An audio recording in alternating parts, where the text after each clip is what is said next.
Very good evening, friends. At the outset, let me thank BCAS, Bombay Chartered Accountants Society, especially Chairman of Finance, Corporate and Allied Laws Committee, CA Naushad Panjwani ji, for this wonderful opportunity, along with the trio, CA Preeti Oza, CA Vipul Somaya, CA Sahil, for steering this committee and an opportunity to be part of such an elite BCAS. It's always a dream for every speaker, a professional speaker. It's like a litmus test for a speaker to be part of the panel of speakers of BCAS. I must thank and also privileged to be a part of this litmus test today. And I'm a first-time speaker as far as BCAS is concerned. So my humble pranams and special thanks to the entire BCAS team for this opportunity. Professional opportunities for chartered accountants in a subject called insolvency and bankruptcy. I'll be very practical, simple to core to the subject, and I'll also share the relevant references also wherever required. And to all the participants who are part of this elite webinar, I will request them, whenever you find any questions to be shared, please put forth your questions in the Q&A box, and I'll be happy and glad to take the questions even then and there. So let us not miss that opportunity to post your questions. Before I venture into the subject, the topic says insolvency and bankruptcy. And there are sometimes, so I will consider myself and also all my fellow professionals, maybe here and there, we would have read the subject, we would have heard about this particular topic, but I'll consider it as a starter to begin from a professional opportunity perspective. So what do I have as a chartered accountant in this profession as such? IBC 2016, Insolvency Bankruptcy Code 2016. This is a unique law which came to ensure those organizations, corporates, companies, LLPs, they have defaulted for their borrowings, the finance which they have taken. So that is why they are called as those who have lent money are called as financial creditors. Now, I'll only start with the distinction, fundamental distinction between these two words, and then I'll go into the opportunity part. Insolvency and bankruptcy. This is a state, I must say this is a situation. When we say solvent balance sheet, the asset value is greater than liability. So when we say the value of the asset is 400, liability is 250. 400 minus 250, 150 is net worth. Positive net worth, solvent. Negative net worth, insolvent. So that means liability is more. My assets is 400, but my liability is 700. So how do I pay 700? So forget about net worth. Net worth Gaya, Govinda. Okay. So now I am in an insolvency. This state is called insolvency. Now, how do I resolve it? How do I come out of it? So the interesting part which I want to share it to all of you is in our academic curriculum, school curriculum. So what are the good habits? Brush your teeth, daily take a bath. So you have to Paim Padna with parents and elders. So many good habits have been taught. But how to handle finance? This is one place where school curriculum doesn't have. From the school curriculum, people should be taught how to open a bank account, savings, investment, capital investments. Slowly, it should have been brought. Nevertheless, when people become an entrepreneur, they learn by experience. So there are like an apprentice, like article training. Businessmen also get trained. Now, when such training doesn't work out, people fail, miserably fail. Now, that is where the mounting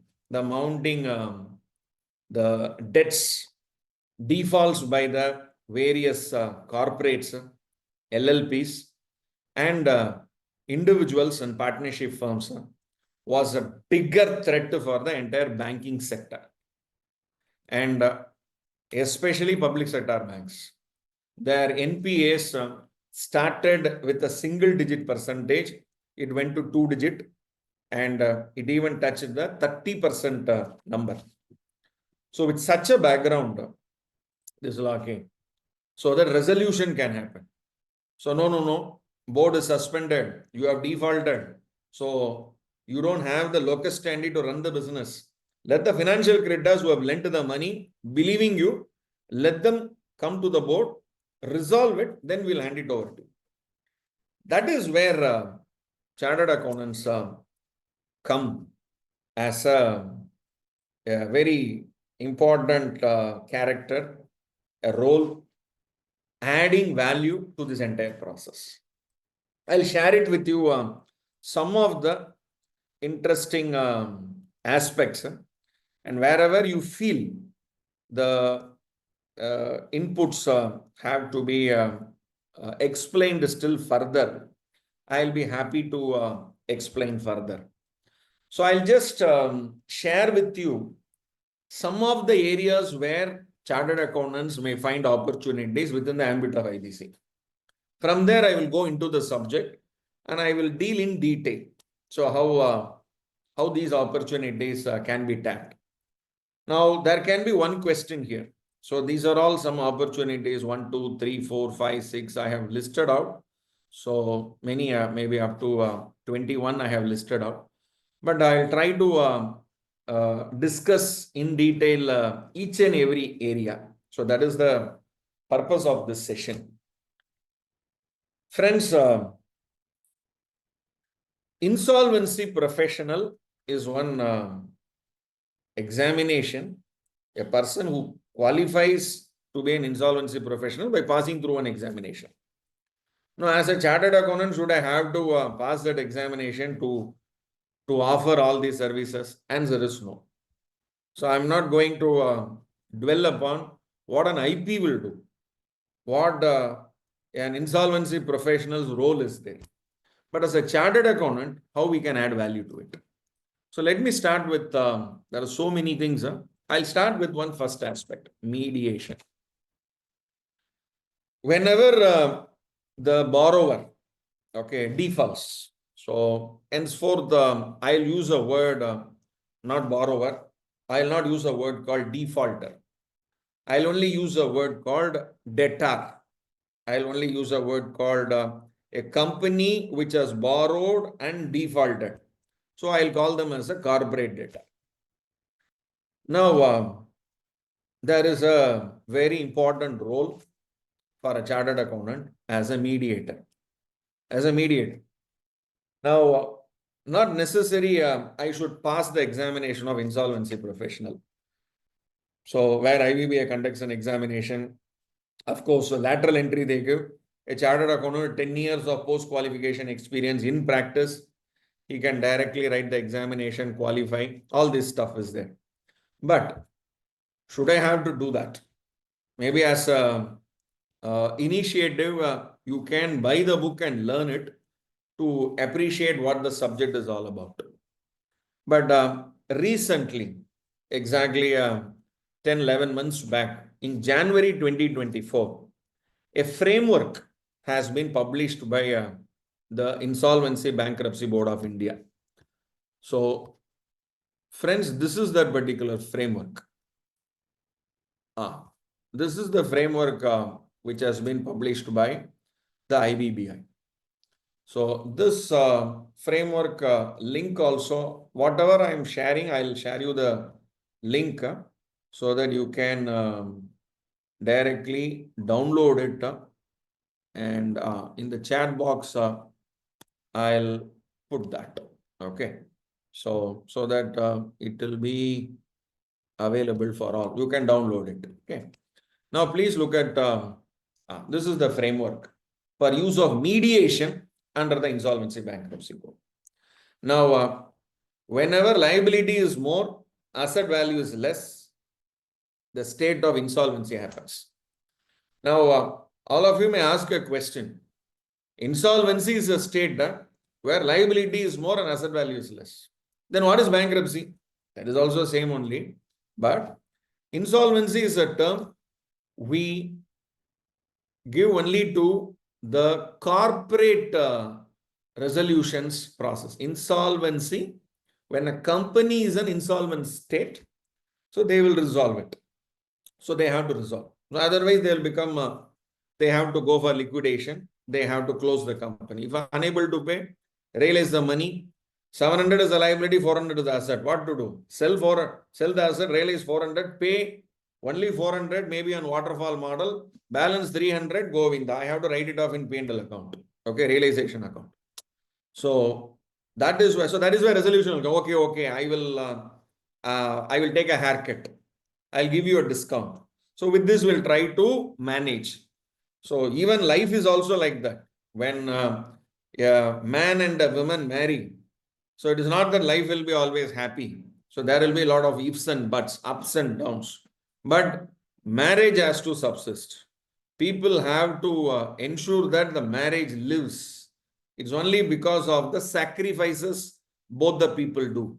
Similarly, there will be sacrifice. So that is monetary sacrifice. In life, there is a personal sacrifice. So that is where mediator will come. So I will not go into this very big report. This is for you. But I will take you to the summary of the recommendations of this committee, where chartered accountant can play a role. I'll just take you to item number 4 here. Please look at this. There is a voluntary mediation. Now, why should I go to NCLT court to Jagada? Okay, there are some Jamela. So some mistake happened, some mistake which can be bona fide, some mistake which can be mala fide. So somebody would have done some issues. So let us resolve. At the end of the day, resolution. Whether jagada between Mia Bivi, whether jagada between sisters or brothers. So resolution should happen. Okay, so there was a Mukti Bhavan in Varanasi. So where so many people at their last stage of their life, they spend their life, and the caretaker of that Mukti Bhavan, one interview happened. So you have seen so many deaths in this Mukti Bhavan. People at the last stage of life, they come. So what is the lesson you want to tell? What is the message you want to give it to the world? He said, never carry grudges. If you have anything in your mind, share it and resolve it. And there was one, he gave an example that for some reason, two brothers, they were not in talking terms for decades. Almost 20-30 years, they are not in talking terms. And one of the brother was almost in deathbed. So he told to that caretaker, my last wish, I want to speak to my brother. I want to see my brother. The brother came. And after seeing the brother, that person was about to die, he said, I am sorry, whatever. The other brother also said sorry. So, and then they resolved, and they samjhauta ho gaya. So, and then he had a very peaceful death. Very peaceful death. So, friends, this is a very, very crucial role. I am telling you, very crucial role of chartered accountants. Voluntary mediation. Reference of a dispute to mediation by consensus. You know, chartered accountants are very good in bringing hey, don't worry, no. पैसा की बात है ना, हम करेंगे, हम बोलेंगे, हम we'll give you the solution. Where paisa you need, let us keep this in money. We'll pay 30%, 40% balance. Let you permit them to do business. Somehow you will, chartered accountants are very good. That is the experience of CAs. Consensus will be the most suitable method to settle insolvency disputes. Now, who can do it? I'll come to point number 12. Please look at who are mediators. Pool of mediators. And today, there are, of course, there are societies and organizations across India. 2, 3 organizations, even worldwide, also a lot of arbitration organizations are there. Mediation organizations are there. You can get yourself trained. And there is no special examination for it. They say NCLT retired members, senior advocates, ex-senior officials of financial sector, insolvency professionals, as pool of mediators, legal practitioners, 10 years of experience, person experienced as mediators, person with technical expertise in insolvency, accounting, valuation, at least 10 years of experience, may also be added in the pool of mediators. This is where chartered accountants will be there. So at the end of the day, paisa ka mamla hai. The jagada is only for paisa. Okay, so therefore, mediation is best opportunity. I'm telling, this is, so you need not, okay, even then they want the legal course. This is also legal course only, because there is something called, you will draft, it is called as MSA, because this drafting also is a professional. So you can have two mediators. One mediator samjhauta karega, another mediator will do all the legal part of it. Okay, so how to, and you need that consensus to be recorded in writing. Okay, parties to approach the adjudicating authority. So the relevant appellate authority or adjudicating authority, they are going to bring it. So under the IBC code also, they are going to bring it. And it is already, that is why IBB has brought this. So this is a recommendation. So it is going to come. So that is why my sincere request to the fraternity itself, okay, to the entire CA fraternity, you can actually look at our ICA website. So ICA and mediation, okay, look at we have a separate, so ICA plans to set up Section 8 entity for mediation service, which is already done, okay, and there is a separate certificate course also. Institute of Chartered Accountants, they have brought out for the ADR. Okay, so this is a certificate course on arbitration, alternate dispute resolution, and mediation forms part of it. Okay, so I'm actually here. So this MSA, once you arrive at a consensus, it has to be put in writing. Okay. So that documentation part of it, drafting part of is also is a very important opportunity. So then it has to be formalized. So you have a Mediation Act has come. Recently, the Mediation Act has come. So the Mediation Act, if you look at it, so this is the latest act of Mediation Act. So where the mediators are actually given the recognition. So drafting of MSA, submitting, okay. So we have who's a mediator. If you look at this, this is where the member mediator is a person who is appointed to be a mediator by the parties or by a mediation service provider to undertake mediation, and includes a person registered as mediator with the council. So there is a Mediation Council of India, MCI, which is yet to be formed. So once it is formed, they'll come out with a guideline who can be a mediator, and chartered accountant fits that qualification. And institute who has already come out with certificate course on ADR and all will enable you to be a better mediator. Okay, and I am very confident that a chartered accountant who is having chartered accountant 10 years of experience and Indian pati. Okay, Indian pati means Indian husband who has been married and living with his wife for minimum 10 years, 15 years. I am sure he is the right person to be a mediator, because every day he will be a mediator between his wife and his mother. Okay, so that is that will be there in his blood itself. Okay, so therefore he will be a right person. Okay, So good. Now, let me take you to the next opportunity. Okay, a lot of things are there. So in mediation, but I will request Preeti Oza, Vipul Somaya and Sahil to have one more exclusive session on mediation. So what are the opportunities as a mediator for a chartered accountant? How to become a mediator? What is the steps, procedure? Is there any examination? Is there any training program? All this we'll have a separate. Sure. What is mediation? So we'll have separately. Okay. Sure, sir. Okay, thank you. So now I'm going to the next part. Okay, so this is actually a very, now I'm sure people will appreciate how big the subject is. Just one drop only I have taken in IBC. I'm not taking to the next step. This is the valuation process under IBBI. Now I'll just take you to the other side of IBC. Maybe I'll go inside the IBC. Okay, so inside the IBC, I want to make one observation here. So if you look at, yes.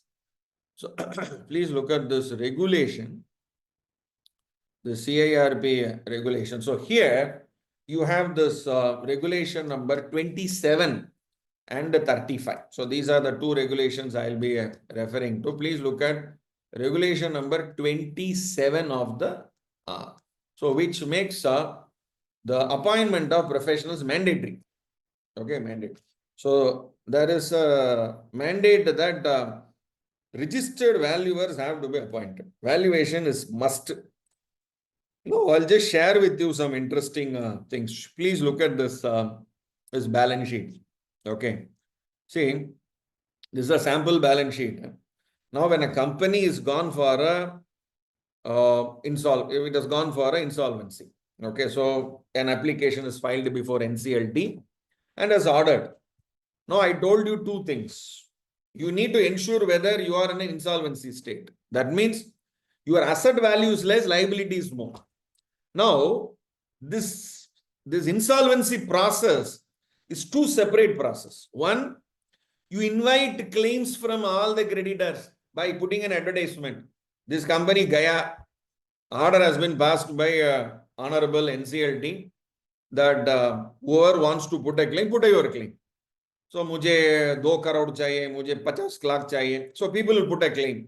You will validate that claim. You will actually collate that claim. All these things you will do. That is one side.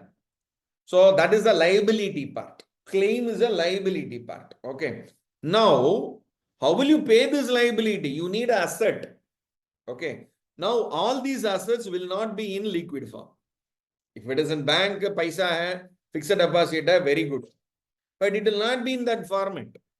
It will be in business, receivable, stock, intangible assets, okay, and okay, work in progress, capital work in progress, intangible asset in progress, okay, so, and plant and machinery, land, building partly completed. So all this Jamila will be there. Now you need to know the worth of it. Okay, you need to know the worth of it as on the insolvency date. That means the date at which the order has been passed by the NCLT. So you need a valuer. So you need to. So today, chartered accountants, I must tell you that the IBBI has almost 5,732 valuers. Look at this. So how many valuers? 5,732 valuers across the country. Look at 5,732 as on today. Okay. So we have so this many. So where am I? Now look at this part. Where am I? So this valuer has a lot of roles to play. Now please look at this. The role played by a valuer. I'll just share it with you. Look at this. The valuer has to come out with the valuation of various assets. So like your land and building, plant and machinery, okay, and financial assets, stock valuation, so many things have to be actually brought out. Now, these valuer have to be appointed by whom? Okay, so these valuer have to be appointed by the insolvency professionals. Now here one important condition is that he should be part of the panel of the valuer. He should be part of the panel of the valuer and IBBA valuer. Now I want to make one more observation. So it is not necessary that under IBC alone valuation is a scope is there. You have a scope under Income Tax Act also. You have the scope under the FEMA Act also. You have the scope under the SEBI Act also. Actually, SEBI Act recognize, so under the various SEBI regulations. So various SEBI regulations. Okay. IBBA valuer is there. Under FEMA, there is no specific requirement that IBBA valuer should be there. It can be chartered account. Okay. So under Income Tax Act, they don't specify that IBBA only should be there. It is not specified at all. So these are the two places where there is no specific requirement that the valuer should be an IBBA valuer. But under the Insolvency Bankruptcy Code, he should be an IBBI registered value. Okay. So IBBI registered value. Now there is a difference between IBBI registered valuer and you have a IT Act registered valuer. Under the Income Tax Act also, a registered valuer is certified by the respective Commissioner of Income Tax. Okay, so under the Section 34AB of the Wealth Tax Act, so there are many registered valuers are appointed. So therefore, of course, only under IBC. Under IBC, it's only the IBBA registered valuer only can do it. But for Income Tax Act and FEMA, there is no such stipulation. So it can be a chartered account. So for example, share valuation for the purpose of transfer of shares. So here, if the transfer takes place between resident and resident, there is no need for a FEMA valuation. But only valuation under income tax is mandatory, whether you are transferred at book value or less than book value or more than book value. So it's like a Kichidi formula given there. So therefore, valuation is one place where you want to expand your scope beyond income tax and FEMA.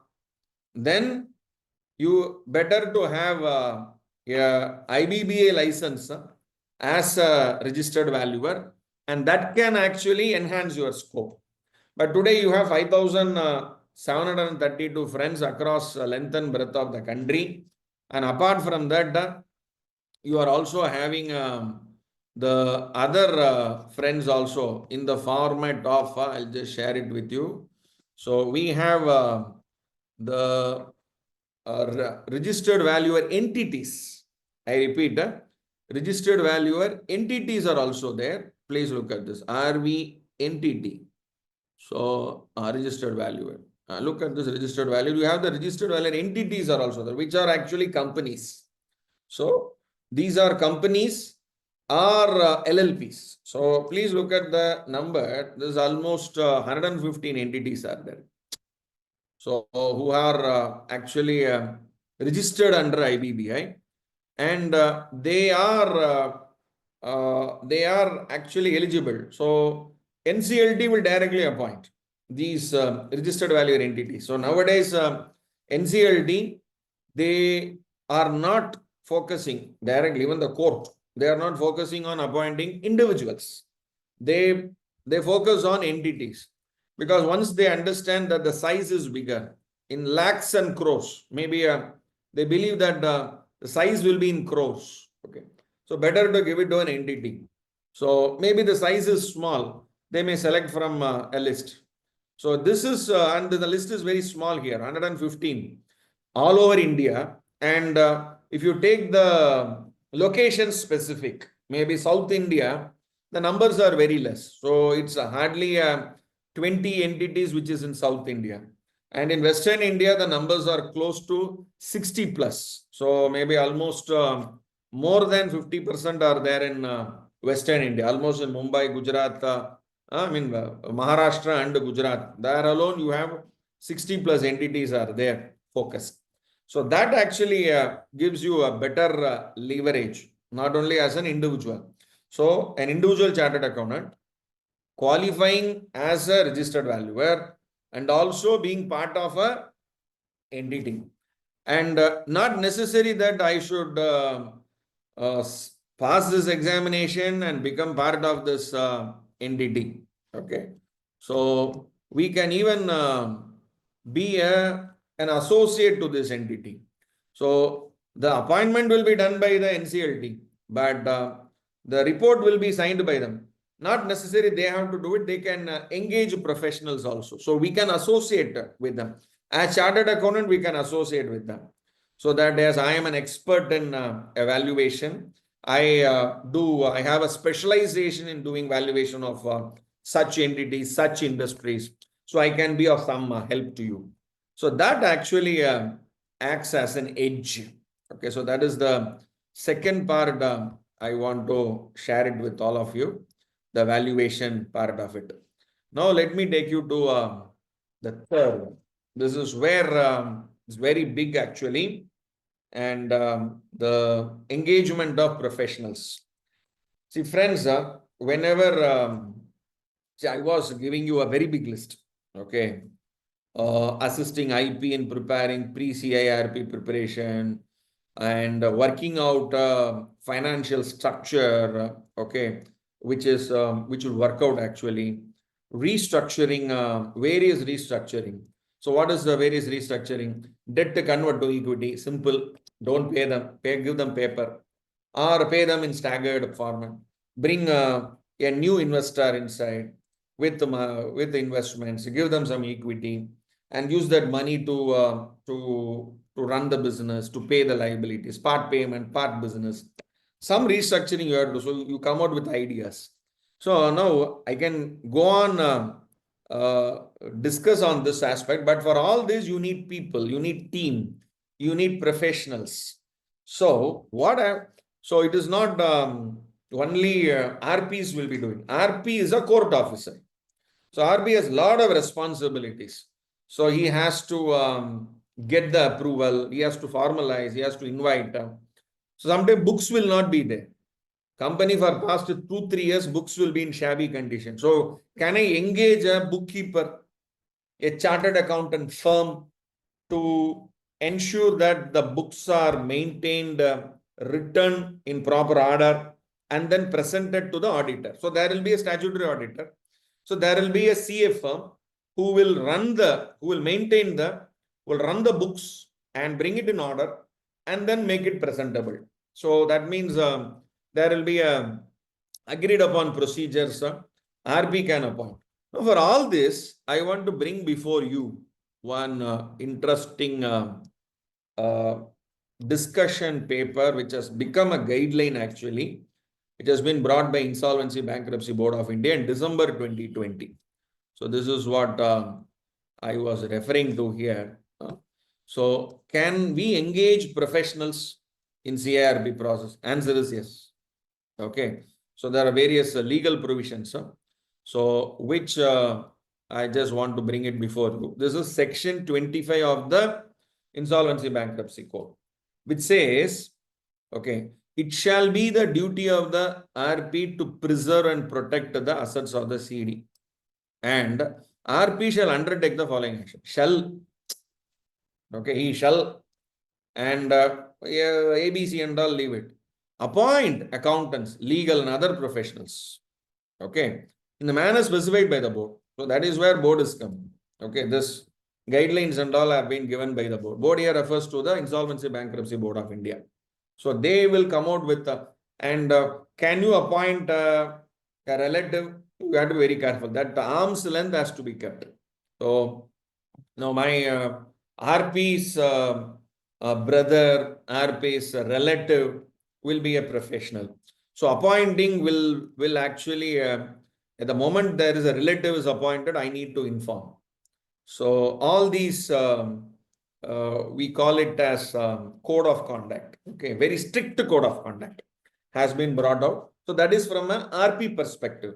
But from a chartered accountant's perspective, I can add value to this entire process because law permits to appoint accountants, legal professionals, other professions.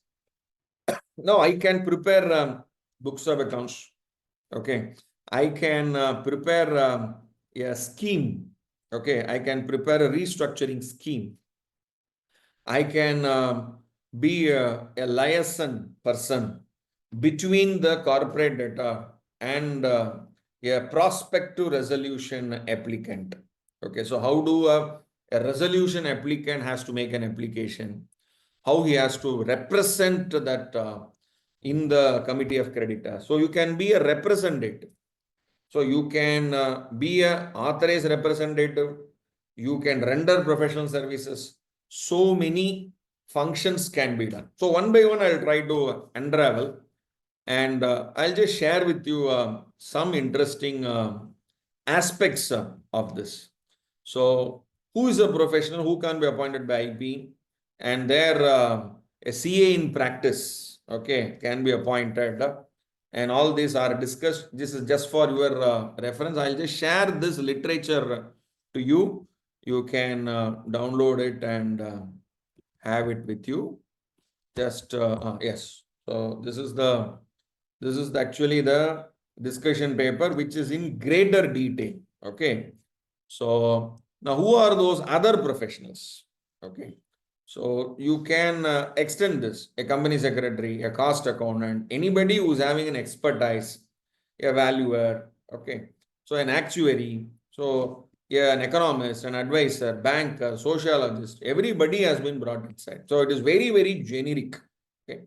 So they can be appointed by the RP for the purpose of, for example, I am a company which is in the manufacturer of like a juice. Okay. I take the pulp, orange, and then make it pulp and then make it a juice. So I may need a botany specialist, okay, biologist. So I may not need somebody who is, so I may need a specialist in that particular area. So depending upon the industry, you may need the respective professional. Okay. So there are various how you can be appointed. Okay. And how he can be removed. RP has a full power. He can appoint. He can remove. Okay. He has a full power under the code. But only thing is, he has to get an approval with the committee of creditors because the payment to him, the remuneration has to be approved because there is a financial commitment. So I cannot appoint ABC if I am an RP. So I am technically an IBBA insolvency professional, IBBA registered valuer. Now, can I appoint any professional if I am a resolution professional? Yes, I can do so. But whether I can do it at the whims and fancy, at the remuneration which I will fix, the remuneration part alone, I have to go before the committee of creditors because money belongs to them. Company belongs to, because company is now in the hands of the committee of creditors. Because I am part of I am an extended court of, I am an extended court. I am an officer, I am a court officer. I am an extended court. Now, can I appoint a professional? Yes. Can I engage a chartered accountant? Yes. Can I engage a chartered accountant to represent employees? Yes, it is possible. So there are authorized representative is also one more area, especially representing before NCLT. I'll come to that as a separate line of practice. Okay, separate line of. So here the scope is unlimited. I'm telling you the scope is unlimited. I can even go one more step. Can a chartered accountant give secretarial support like drafting of minutes?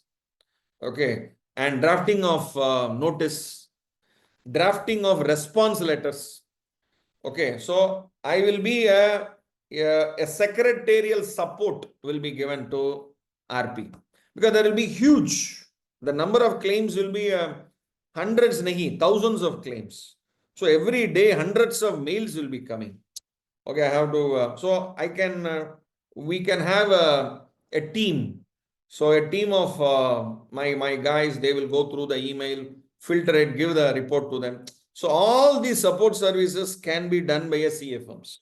We are good in corporate law. We are good in drafting responses. We are good in appreciating what the legal content is. So all this and drafting of minutes, there is a regulation which says you have to send the minutes within 48 hours. Please note down this. It's very, very critical. You have to send the minutes within 48 hours. So I will be part of that RP. I will be his secretary. Note down everything. Within 10 hours, I will send him a draft minutes. Again, redraft it. Next, another 10 hours, it will be ready. So within 24 hours, the minutes will be ready. Charge 50,000 rupees, 70,000, 75,000 rupees for one meeting, drafting of minutes, drafting of notices, okay, and having a background paper and having a what do you call it as the minutes, till the minutes. There are CA firms who do the secretarial support services, minutes, notice till minutes. They charge a hefty fee of 1 lakh rupees for one meeting. Okay. Because there will be a lot of background paper. You have to send emails properly. You have to address to that people. So you are an extended office to an RP. You can do that. Okay. So all these are forming part of this guideline. So I will not bore you with many things, but things are very big. Okay. So that is with respect to engagement of professionals. I'm now coming for a very, very important aspect, guys. Very important aspect. Now, please look at this. This is the avoidance application that has been filed, disposed till 31st December 2022. Oh my God. Please look at this. And what is the amount involved? This is in crores. Almost 2,82,000 crores money is involved. And 847 applications has been filed. 143 applications are disposed. And amount involved. And what is clawed back? Clawed back is brought back. Out of 2,82,000 crores, only 5,000 crores are brought back. Balance money gone. Govinda.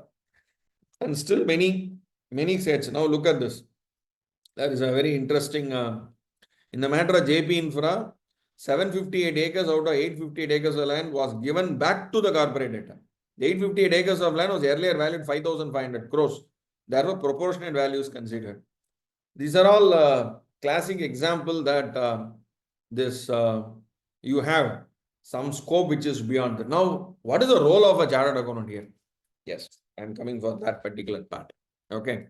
Now, please come to this aspect here. Yeah, avoidance transactions. Now, I'll give you a background. Say, let us say there is a money which has been borrowed from banker. 800 crore money is borrowed from Bank of Maharashtra. Now, I've been paying interest, paying default, all this. Now, today the money 800 crore has now become 1,200 crore.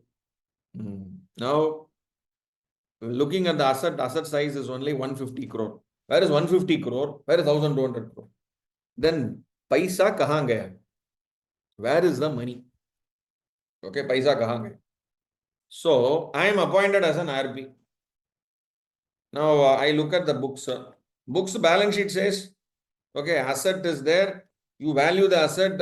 Value says it is 150 crore here. But liability, claims have come for 1,200 crores. Now, where is the money? This money should have been reflected in the balance sheet, but it is not there. Only losses are there. But this loss is the money gone out through over invoicing or under over expenses. In what method it has gone out? So how the money went out outside the system? Was it a bona fide loss or an intentional loss? Bona fide loss means everybody have to write it off. So now how do I ensure? So now all the people are sitting here. They have given 1,200 crore, but in the books there is only 150 crore is there. So what these creditors will do? Now, everybody are bankers. There is a consortium. So, it's very sensitive situation. Gripping. Now, this is where forensic and transaction analysis can be done. And I want to bring it to your kind attention. So, this is where you can appoint. Okay. And there is no specific condition that has been mentioned in the, I'll just share it with you with respect to, look at this mediation. Yes, this one. Please look at this. Can I appoint a professional to do a forensic analysis? I'll just take you to one particular question. There are so many questions are there. I'll just ignore all this. Whether it is necessary to conduct a transaction audit or a forensic engagement. Okay. Answer is it is not mandated under IBC, but the RP can do it. Okay, RP can do it. It is a responsibility of the RP to determine whether avoidance transactions are. Now, what is an avoidance transaction? I'll give an example. Okay, undervalued transaction. There is a property which is worth 120 crores, has been sold for 50 crores. Ayyo, 120 crores, I should have sold for 120. That is the market value. I sold for 50. So 70 crores, 120 minus 50, 70 crore, which should have come to the corporate debtor. Now, if it has come to the corporate debtor, I would have paid to my creditor. Now, I have paid my creditor less, my creditor is shouting, Paisa kahan gaya, paisa kahan gaya, paisa kahan gaya. Now, the buyer who has bought that asset, he has actually bought it at an undervalued price and he has sold it for 120 crore ka. Okay, 120 crore he has sold. So, he made the margin there. So, that means the margin which the corporate debtor should have made, somebody else has made. Now, this has to be brought to daylight. This has to be brought on the table with evidence. So, this is the forensic analysis. Forensic report is required. Now, a fundamental question people may bring it out. And there's a very good material also available. WRC has brought out a book on transaction audit and forensic reporting. That is also a very good book that is available.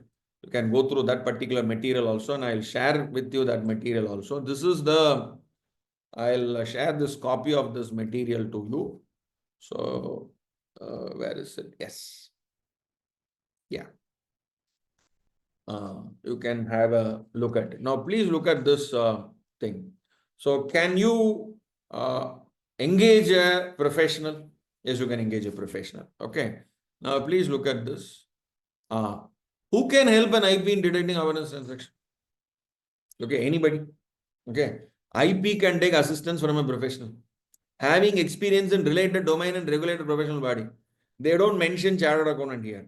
But I was an RP for one company and there was a claim for, okay, so I need to do, because the claim was what, 1,200 crore. Total claim was 1,200 crore.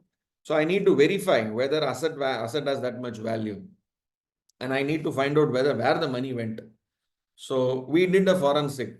And for that, I invited quotes. I invited profiles and quotes from the best of the CA firms in Chennai.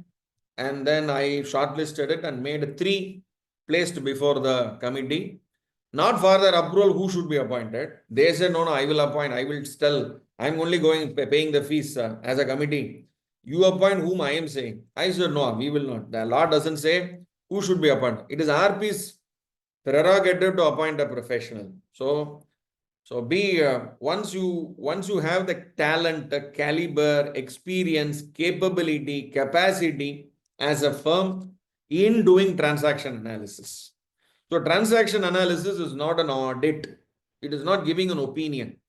It is giving the facts and evidences how the transaction happened and whether those transactions are avoidance transaction under the respective act, under the respective code. Now, once it is an avoidance transaction, RP has to make an application before adjudicating authority. So your report will be very, very critical. Okay, very critical. So only for the approval of the budget, I have to go, RP has to go before the committee of creditors. But chartered accountants play a crucial role in bringing out the facts before the committee of creditors. And this report can be shared. Okay, this report can be shared with the committee of creditors. So there is no, it is because it is the company's information. Committee of creditors have every right to know that. So it is it's actually a good practice that you appoint. Please look at some of the good practice. The RP should not appoint professionals who have already conducted the audit. So that arm's length and all you have to ensure. So that's where the CA firms, chartered accountant firms with years of experience, they are actually a right combination. And these are all the places where IBBA has to come out with panel. Like you have the bank panel, you have the RBI panel. IBB also better to come out with a panel of transaction auditors panel, forensic professionals panel. Now somebody may ask a question here. Is there a difference between transaction review engagement? So let us not use a word called audit. So I'm not comfortable with the word called audit. Okay, because audit is giving an opinion. Okay, audit is giving an opinion, but here you are not giving an opinion. You have to bring out the facts, you have to bring out the evidences, and then you have to conclude. So it is not an audit. It is actually an engagement where you conclude. So maybe no non-cooperation, non-availability of document, that this giving excuses is not you are almost an extended, because as a chartered accountant, you get an engagement from an RP. You are also extended court officer only. RP is a court officer, and the chartered accountant becomes an extended court officer. Okay, so therefore, you have responsibilities to give the facts and evidences in your report and a conclusion. So that is very critical for example, who actually did the transaction? Was it a mala fide or bona fide? Because I just want to bring it before you, because once you do that engagement, transaction review, you need to come out with this part. This is very, very important. I want to make this, there is something which I want to say. Please look at this culpable. Look at this. This is what I want to come. Look at this word. Culpable transaction, recuperative transaction. So once you do the transaction audit, at the end you have to say whether the transaction is a recuperative. What is recuperative? No, you can bring it back. No, that asset is there only, he has not sold it. So you go to court, my lord, this is a avoidance transaction, give an order. So look at that JP Infra case. So 800 plus acres has been clawed back. It is called clawback. Like eagle, you go and bring it back into the company. So that is possible. Sometimes that is not possible. Going there, where it is gone, we don't know. From he would have sold it here, from there it would have sold, and dung, it will have gone somewhere. So then it's culpable transaction. So people have swallowed. So then you have some other section only under Companies Act, under Code of Criminal Procedure, Code of Civil Procedure. Now Bharatiya Nyaya Sanhita, okay, Act. In that they have to actually proceed, and that will be a criminal or whatever the other aspect. So the culpable is a fraudulent transaction. Recuperative can bring it back. This classification is very important. And the chartered accountants are right guys. They are the right guys to actually say, and because based on facts and circumstances. And that is what is important for RP. And this has to be cultured. And I will request again the team, the Finance, Corporate and Allied Laws Committee, to conduct programs on how a chartered accountant can be an enabler in transaction review engagement. and how a chartered accountant can be an enabler in forensic engagement for an IBC case. So with various illustrations and cases, and how the report should be, because we don't have a format for this report. It is not an audit report. So you just copy, paste it, change the year, all this stuff. You can't do that. Okay. You need to bring the facts. You need to tell about the corporate data. You need to tell about the history from when, who was the lender, who was the borrower, what is the scope of this engagement.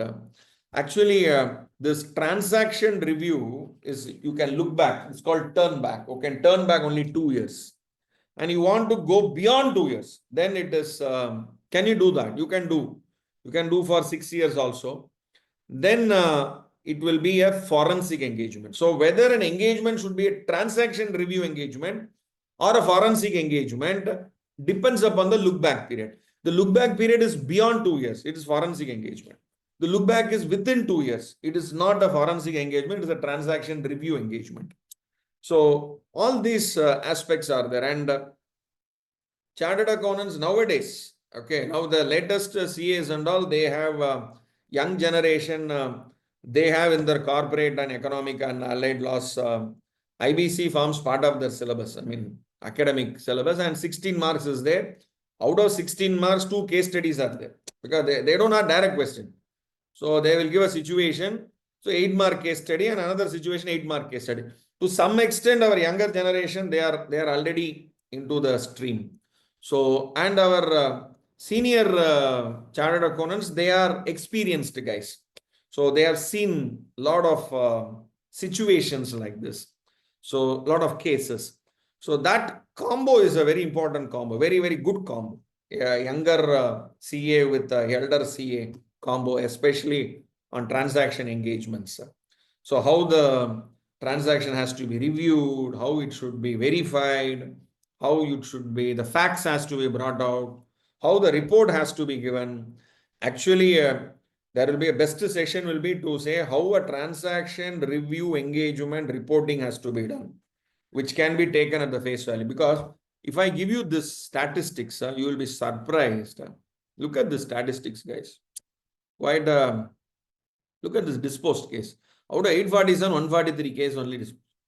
Balance, actually many cases are still pending. And because proper evidence is not there, proper report is not there. The forensic report will be there, but it is it will be like an opinion. So disclaimer will be there, unable to produce, unable to give, unable non-cooperation. So there is a surmise, there is a doubt that this transaction could have been used as a conduit. This is how reporting will be done. Such report should not be done. That is not a report at all. No fee should not be paid to such reports. Okay, so there is no meaning in giving that report. So I am not asking an opinion from a chartered accountant. So that is where chartered accountant should not be a CA there. He should be a forensic professional. He should come out with facts. Unfortunately, in our curriculum, we have not been taught how to be a forensic professional, how to be a transaction, how to review a transaction and give the facts and evidences. So we have not been trained in that model. So these IBC cases, they want facts. They want the evidences. Then only the case can be disposed. This number actually will reveal how significant our role is. And the fees are not in thousands. Fees will be in lakh pay. So because the engagement will be only, you'll be surprised this date I will tell you. Look at these dates. Look at, I'll take you to 35A, para number. This is regulation number 35. Look at 35A. Preferential and other transaction. So here, the RP shall form an opinion within 75 days. And RP will determine within 115th day. So between 75th day and 115th day, you have how many days? 75 and 115. It's only 40 days. So there you need to, within 40 days, the report is required. then he will file it within 130th the day before adjudicating authority and application. So therefore, the time is very critical, very crucial. So within that time, the analysis, report, everything has to be. So day and night reporting has to be done. So fees will be minimum 5 lakh, 10 lakh, 20 lakh, 25 lakhs. So I myself, I have paid the forensic professional 15 lakh rupees for a forensic report. So it's quite because it's like a bank audit. It's like more than a bank audit, I'm telling you. Okay, it's not an audit at all. Just comparing with the fees, and it cannot be compared because the bank audit fees are all very less. So here the fees will be very high. And one more thing, if your report is उसमें दम है, वो report पे दम है, okay, that means facts are there, evidences is there. And I want to bring to your kind attention one ICAI, this is, okay, I'm here. This is that, this is ICAI standard on forensic accounting and investigation standard. इस पे मैं एक definition आपको ले लूंगा. So if you look at the forensic definition, look at this. The overriding objective of forensic is to discover facts and evidence. Only facts and evidence only should be there in the report. Okay. And most importantly, you have to reach a conclusion. Okay. And it's not an opinion, please. Very clearly, our standard says it's not an opinion. It's not an opinion. Okay. I don't need your damn opinion. That's what it says. Okay. And support a legal case in court of law. Now, this is where I'm saying, whenever you sign an engagement, you sign an engagement only up to this. I will discover facts. I'll discover evidence. And please look at this. This is one very interesting engagement letter. I want to share it with you. This is one engagement letter. Look at this. This engagement letter should be that detailed. Unfortunately, RPs and all are not giving detailed engagement letter. And here, chartered accountant, better you sit with the RP, teach them. Your engagement letter, give it in a detailed format here. What is the end use? Verify revenue, verify purchase, diversion of fund you want, funding. What do you want actually? What transaction you want to be discussed? Two way you want to verify or only one way you want to verify. Now, please look at this. Identify the transaction, whether it's preferential, undervalued, or extortionate, or fraudulent transaction. And most important, whether this will be a culpable or whether it is a recuperative transactions. So all this. So this is a scope actually. The transaction review engagement scope. Very nicely it has been brought out. And some of the scopes, if you look at it, you will actually get okay. You will get tears in your eyes because it will scope in here. Okay. They will say, no, you are appointed as a transaction auditor, give me a report. Now, what he will do, I don't know. So this has to be better. You give, as a chartered accountant, you give a draft scope. You give a draft scope, give the opening dash and all, let him fill it up and come. You give the second draft scope, let him come out. You give a third final draft scope, let him confirm it and give. This is how the engagement should be done. Otherwise, because I'm coming to a very, very important aspect. Please look at this. Because please make it a point that in your engagement, you will only give up to conclusion. Never say that if this goes to court, because if it goes to court, the opposite wala will definitely screw. Because he will say, no, I want the respective professional to be cross-examined. Govinda. So you go, because for the cross-examination, ask for this almost, because for one sitting fee, one examination, you can charge minimum 1 lakh or 2 lakh or 3 lakh, because based on the sensitivity of the case. Let him cross-examine. So to support the legal case, so make it a very clear statement that my report is only up to reaching a conclusion, give it to you. If it goes to court and you want me to be, you want to give a lead first and also to be cross-examined. For lead, there will be a separate engagement. For cross-examination, opposite fellow, opposite fire, lead will be done by our own guy. The cross-examination will be done by the opposite guy. For lead, there will be, because that sitting is different, the other sitting is different. Because one mistake from your word will actually invalidate the report, and also your reputation is at stake. So very, very careful. You have to be very careful. That is why fees should be la compe. Okay, please understand. So quite, and this is how you give a full-fledged service. Okay, full-fledged service. Okay, not only I am giving a forensic, I am also giving you a conclusion. Don't worry, my conclusion court pe chadega, and opposite vakil fellow cannot tod nahi. He cannot break my point. That is where the strength of your forensic report is. And even tod pod karke ne cross examine karenge, I will be there to answer the cross examination. For that be separate fees. Okay, so it's a very, very important scope, especially with respect to avoidance transaction.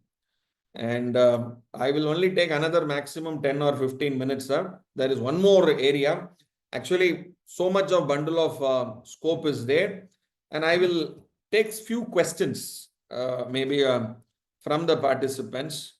This is one aspect I want, because can you represent in NCLT? Answer is yes. Now please come to this NCLT rules. So this is the NCLT rules. Please look at this. This is the MCA, National Company Law Tribunal Rules 2016. ISPE authorized representative. So that's what I have taken here. Authorized representative means a person authorized in writing by a party to present his case before the tribunal as a representative of such party as per section 432 of the Act. Now here, should that be a legal representative? No, a chartered accountant can appear before NCLT. So that is possible. So you can represent a operation mismanagement case. You can represent a case with respect to 230 and 232 with respect to the amalgamation merger related case. So you can represent a company. So before NCLT. So even for an IBC case, you can represent a creditor. So a creditor wants to file an application. Maybe his claim is not accepted. So he can file a miscellaneous application, and you can draft the miscellaneous application, or a legal counsel can draft a miscellaneous application. You can represent, because the entire IBC is only paisa ka mamla hai. So money. So I have lent 40 lakhs. They have not paid. These are all the documents. They are not accepting. So how the case has to be presented? And today, nowadays, the NCLT is under video camera. So you can even sit and watch the proceeding sitting in your office. And if time permits, generally, whenever time is there, whenever I visit a department and whenever some gap up and down is there, I'll go to IDAT, Income Tax Appellate Tribunal, sit there. Go to NCLT, sit there. So just watch the proceedings. Okay. So how the other side is actually presenting the case, how this side is actually representing the case. And that is where you get the experience. So listen to all these kinds of arguments. So a person can represent a company, a corporate debtor, so in NCLT, and that is quite a substantial. For example, there is a valuer. So there is a mediator, there is an RP. So there is a creditor, there is a company, which is a corporate debtor. So they want to represent the other side. So you can represent. So it is not that only advocates only can represent. No, advocates can also represent, and chartered accountants can also represent. So you have a code, you have a proper, okay, the dress code is there. So all this is there in this NCLT rules. So a chartered accountant is a fit guy to actually be part of this authorized representative for NCLT for various. So not only for IBC cases, also for the Companies Act cases. He can be so this NCLT rules is not only for IBC. This is for an NCLT rule. So wherever the representation has to be done. So IBC also says, so case has to be filed, representation has to be made. Companies Act also says. So this NCLT rule is quite wide. So the scope is not small. So I want to make this point very clear. So this AR can be under IBC, can be under Companies Act. Okay. So in both these laws, he can be an authorized representative. Now, maybe I'll just go one more 2 or 3 pointers which I just want to share it with you. See, these are all the other opportunities. Okay, mediation I have mentioned. Research and faculty member. See, today, if you are an expert, please look at some of the topics of I'll just share it with you. Quite look at some of the topics. This is the examination. Look at the limited insolvency examination. So here, look at the syllabus. So they need actually faculties. Okay, and look at the faculties for business laws, faculties for various laws, and general laws, and on finance and accounts, general awareness, on various case laws, case studies. So the entire CARP case studies, pre-package, individual insolvency, and business and general laws. So in all this, they especially these are all examination syllabus. So to be a faculty for this, they need. And apart from that, there will be a 50-hour training. So there is a 50-hour PREC. Okay. This is a pre-registration education course, 50-hour training. So where expert faculties in that respective subject, they will come and please, they have to come and actually deliver lectures on that respective topic. So whatever topics I've just now mentioned, so on those topics now, please look at this PREC. So this is mandatory course. And for that also, they need professionals. So it is not that only they will engage insolvency professionals. So if you are an expert in a particular subject, for example, you may be expert in arbitration, you may be expert in mediation, you may be expert in transaction engagements, review engagements, or forensic engagements. So you will be a right person to deliver lecture on this areas. And research. So quite almost every year there are minimum 2 or 3 requests are coming from IBBI. It's open. Anybody can participate and be a research associate, research scholar. And there are funding is also there. So IBBI funds it. And there are IIM and IBBI with respect to IBC, they do annual mela. IIM, IBBI, okay, research conclaves, okay. So these are all there. See, these are annual research workshops. Please look at this. See, please look at second International Research Conference. So this happened this year. In IIM Bangalore it happened. So there are proposals you have to give, and there will be presentation has to be done, and there are funding is also has been allocated, and this is one research paper which has been presented. This is the impact assessment of avoidance transaction under IBC. This is actually one research paper which has been published in that particular so this is a research publication.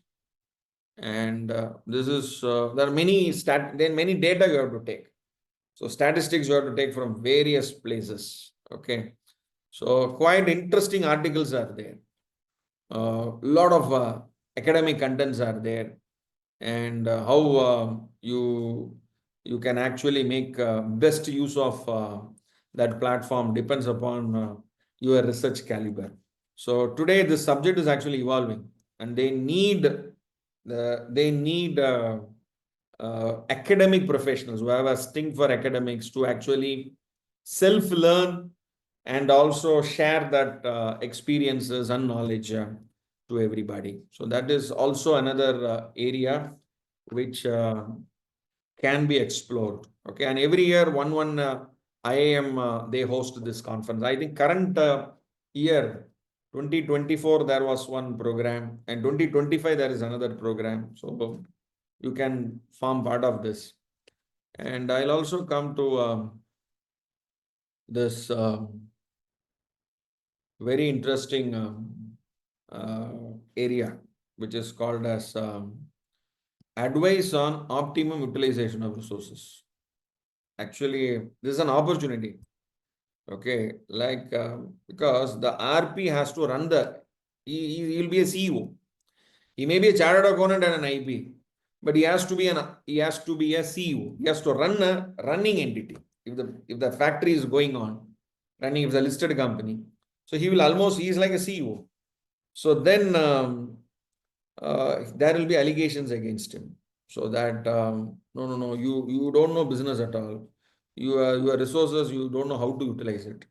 So that is why if you are a cost accountant, chartered accountant, you can support the operations of CEO, who's an RP, stating that, okay, I'll be your other professional.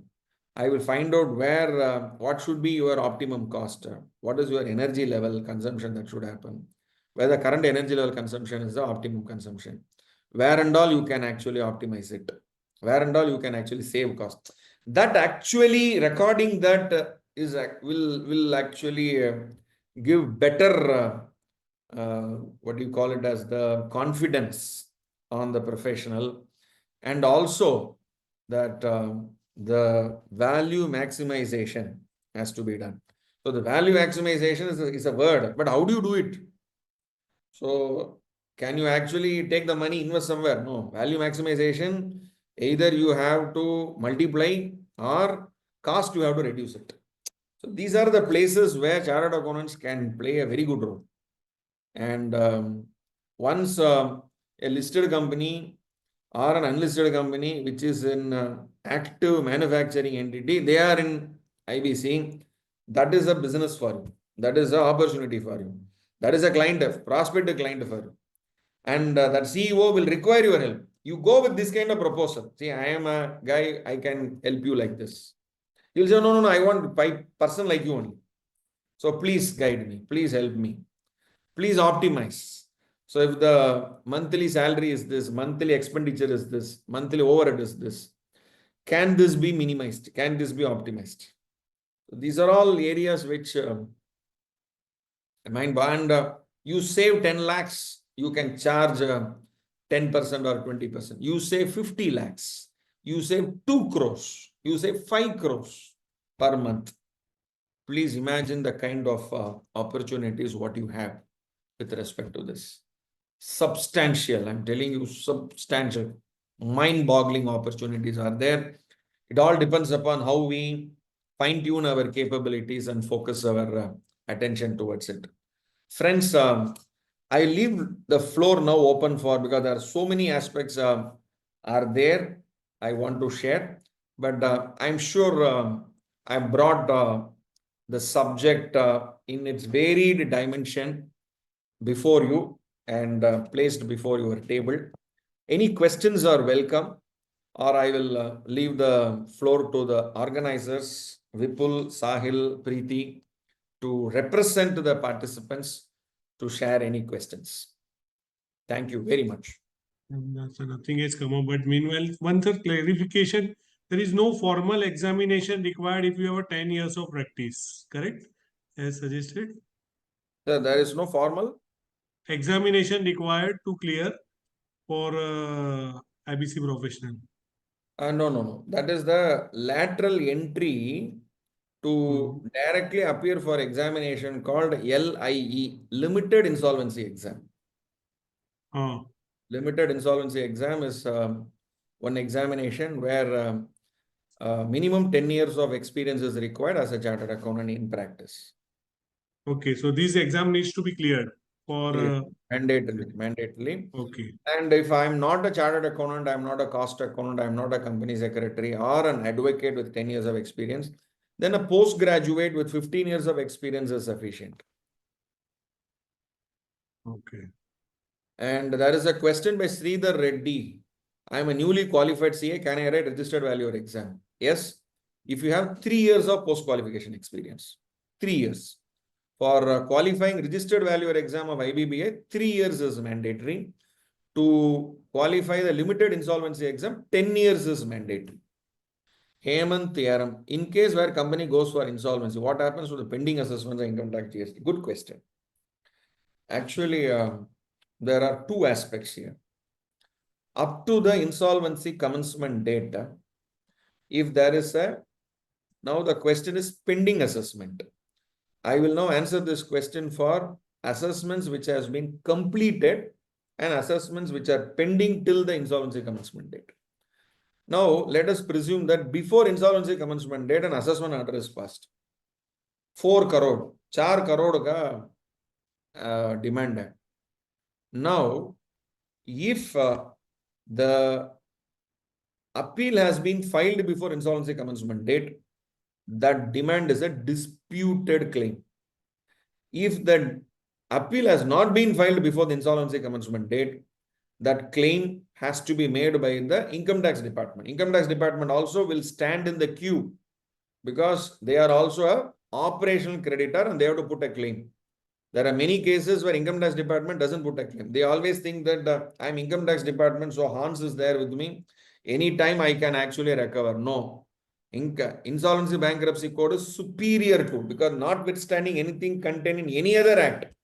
So it says that, so therefore, the liability will be there. They can make a claim, but unless another day they make a claim, I will not call income tax officer, please put a claim. I will not do that because I am a court officer. I am not a chartered accountant.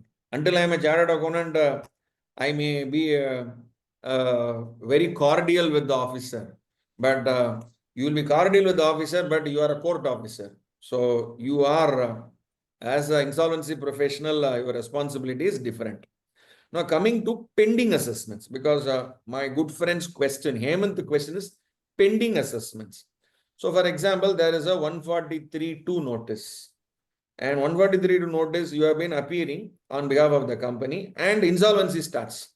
Now once insolvency starts, there is a moratorium. I repeat the word moratorium. That means all proceedings, the section says proceedings. I want to bring it to your kind attention for the section. Now all of you please pay attention here. So this is the section. I'll take you to the section. This is the Insolvency Bankruptcy Code. In the code, I'll take you to the moratorium, which is section 14 of the Act. So there is a word, very clear word is there.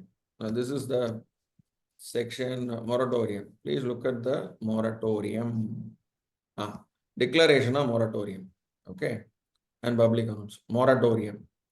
Now, once moratorium starts, once the institution of suits, continuation of pending suits, or proceedings against the corporate, please look at the word proceedings.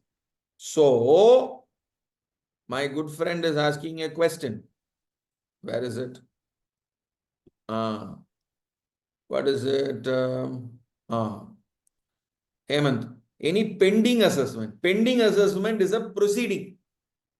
And once there is a proceeding, give a letter to the officer. Officer, moratorium is there. So please, until the order is being over, until CRB process is over, nothing should be done. Because court proceeding is going on. Now, what is the difference between triple IP and IBBA? Oh, okay. Father and son, grandson. I am grandson. I am attached to, I am connected to my father. My father is triple IP ICAI. Triple IP ICAI is an insolvency professional agency. There are 3 insolvency professional agencies in India.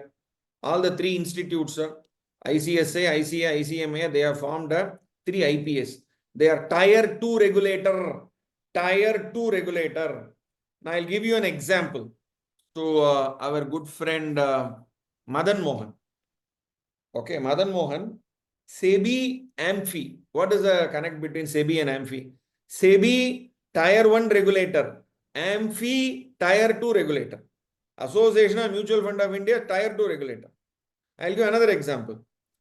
RBI tier 1 regulator. FEDI, Foreign Exchange Dealer Association of India, tier 2 regulator.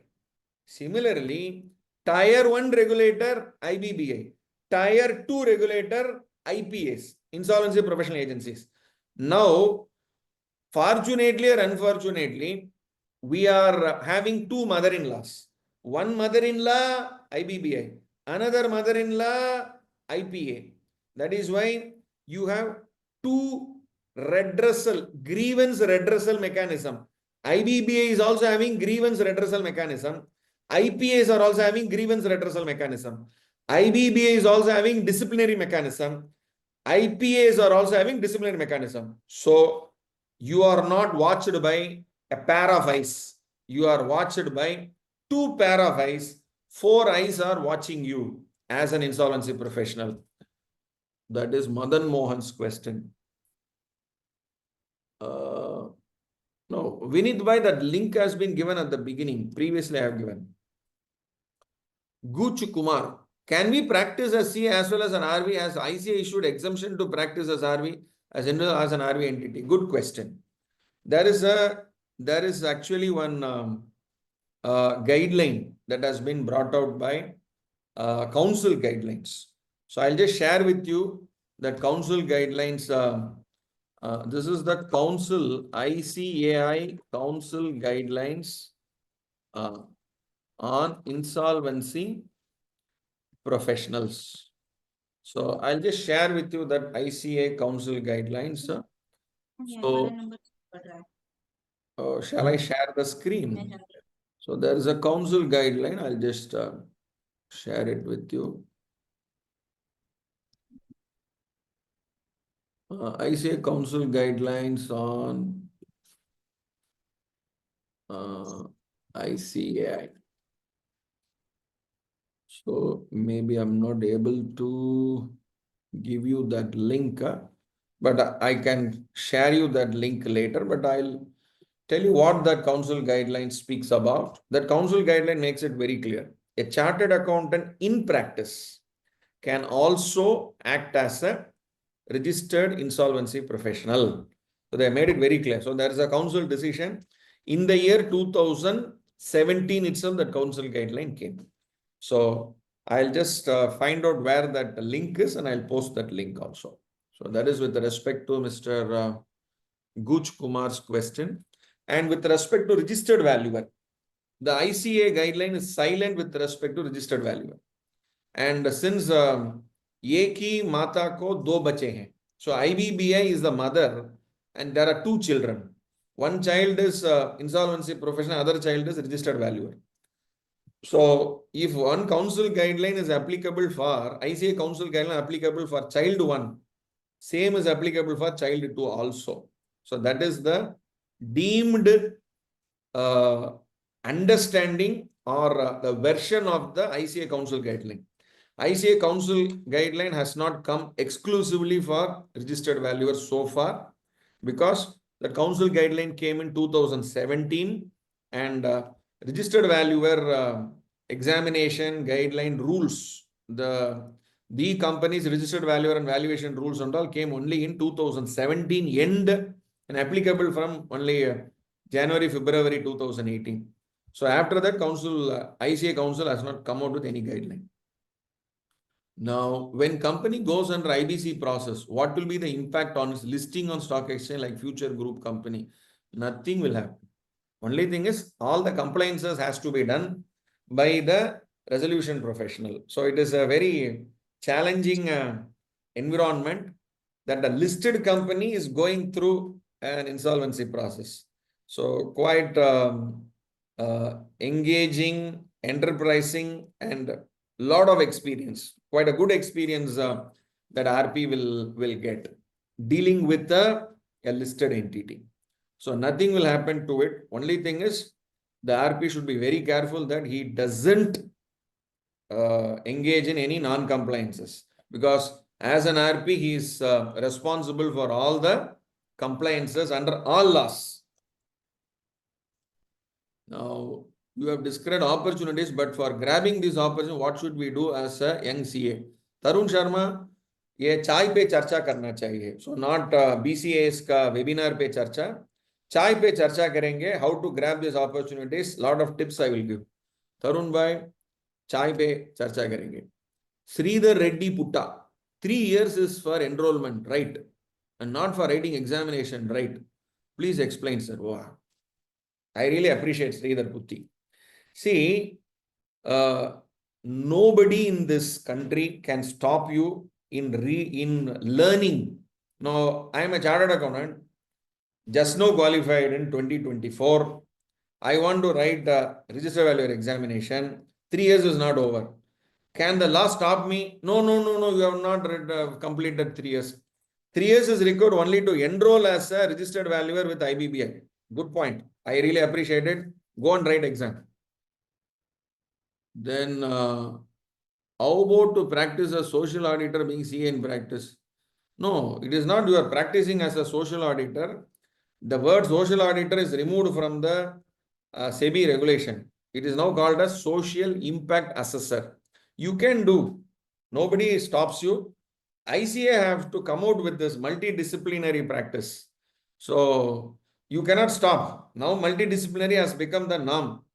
So everybody do this. No. You should only be a social impact assessor. You should only be a chartered accountant. You should only be an insolvency. You should only be a registered valuer. Not possible today. Today you should be like a big store giving a bouquet of services. So social impact assessor, you can also be a social impact assessor. But please understand, the social impact assessment firm has only have to give the certification which employs social impact assessor, or one of the partners is a social impact assessor. Oh, where should I connect for chai pe charcha? Karenge. Okay, good. Thank you very much, and over to Vipul Bhai. Sir, this is Preeti Oza. I just had one more question.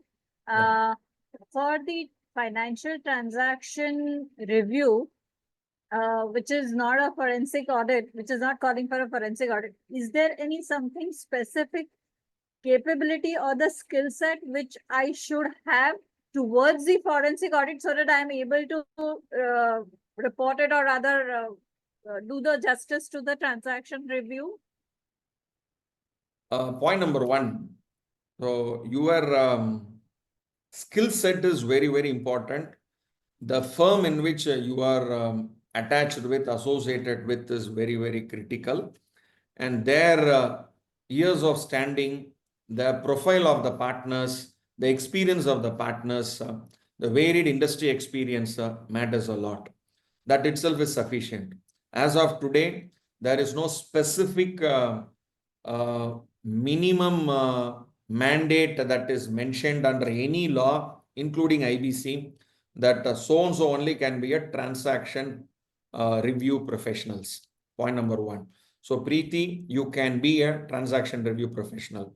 Point number 2, with respect to forensic engagements. So forensic engagement, as I told you, it doesn't have a look back restriction. You can look back 7 years, you can look back 10 years. Then you will go for a forensic engagement. Transaction review engagement, there is a restriction for a look back. It is up to 2 years. For a preferential transaction, if it is a related party, the look back is 2 years. If it is an unrelated party, look back is 1 year. So sometimes transaction will happen beyond 2 years. And if an application is filed before NCLT will fake dega. No, this application will not stand. So dismiss. So out of 10 applications, 7 applications are dismissed only because properly it is not presented, proper evidences are not given, facts are not given. This is where, Preeti, you have a lot of opportunities. See, ultimately, and I will have one more reservation. Let us not use the word audit after transaction. It is not audit. It is not audit. It is not audit. It is not giving opinion. You give an opinion, your report only will go to dustbin. I'm telling you, it is only a dust. It is only a trash. We don't want opinions. This is not an audit report. Transaction review engagement are beyond audit. It is facts, bringing out facts and bringing out the evidences before and then concluding.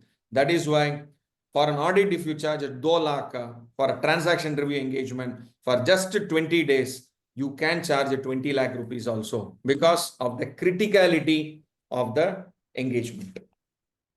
Okay, sir. Thank you so much, sir. Gopal bhai, over to you.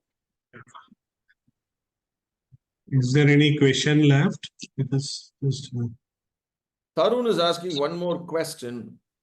One more thing. What exam I have to give to become part of NCLT or NCLAT? Actually, once you are a chartered accountant, you can be an authorized representative, appear before the NCLT or NCLAT. But only thing is there, you cannot start your what do you call it as arguments just like that.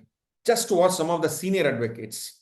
The case will be so complex, so complicated, and the window time that is available for a senior advocate to present the case before my lord will be hardly 2 minutes or 3 minutes. Within the 2 minute or 3 minute, the senior counsel will bring the entire issue within the package of 2 or 3 minutes. It's such an art, such an art. My lord, the issue is with respect to section 232. The fact is this, issue is this. I have presented before you the paper book. Please look at page number 32, para number, last page. The point is mentioned there, and I'll repeat it for your convenience. So the way the case is presented before my lord is where the experience lies. That is where that is where the Gurukul system is very good. CA, Chartered Accountancy course, is a Gurukul system. Why we go and take 3-year training with a chartered accountant? It's a Gurukul system. Same, get training with the insolvency professional, get training with an advocate, a senior counsel. Because a complex case, what is engineering? Doing a complex thing in a simple way, putting complex thing in a simple, that is engineering. For that only you need engineering. A senior counsel's wise counsel is required because a complex case he will present it in just 2 or 3 minutes. That is where the experience lies. And you can definitely be part of NCLT, authorized representative, NCLAT, but the presentation matters. What you have to present? My lord, my name is so-and-so, case is so-and-so, number is so-and-so, the client registered office is this, he manufactures this product. Nobody is interested in that. Nobody is interested because one day there will be 40, 50, 60, 80 cases he has to see.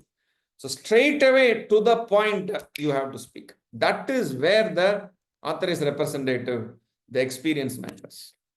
Thank you. Over to Vipul Bhai.